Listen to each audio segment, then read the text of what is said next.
আসসালামু আলাইকুম all friends. আজকে আমি আপনাদের জন্য নিয়ে এসেছি আলু আর ব্রেড দিয়ে কীভাবে পকোড়া বানাতে হয়। চলো আমরা স্টার্ট করি। প্রথমে আমরা এরকম একটা আলু নিয়ে নেব, সেগুলোকে কেটে আমরা ধুয়ে নেব ভালোভাবে। তারপরে আমরা আলুগুলোকে বয়েল করে সেগুলোকে আমরা ভালোভাবে মেল্ট করে নেব। তারপরে আমরা একটা বাটি নেব, সেটাতে আমরা ব্রেড ভিজিয়ে আমরা সেগুলোকে আলুতে দিয়ে দেব।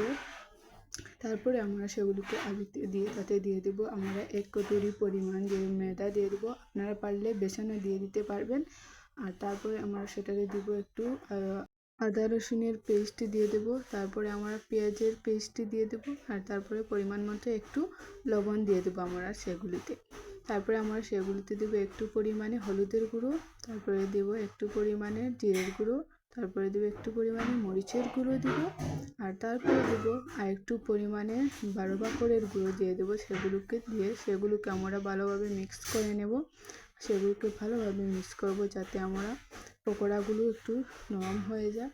আর দেখুন কি সুন্দরভাবে এরকম করে নেব। আমরা একটা শেপ দিব, তাতে শেপ দিয়ে আমরা সেগুলোকে বানিয়ে আমরা রাখবো। আপনাদের যদি আমার ভিডিওটা দেখে পছন্দ লাগে তাহলে আপনারা ভিডিওকে লাইক শেয়ার এবং সাবস্ক্রাইব করে নেন।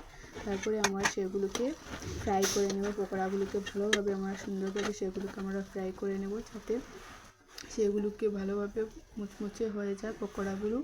আর তারপরে দেখতেই পাচ্ছেন আমাদের পকোড়াগুলো অনেক সুন্দরভাবে হয়েছে, সেগুলো খেতে অনেক টেস্টি হয়েছিল, কী বলবো। আর আপনারা একবার বানিয়ে দেখবেন। So thank you all friends.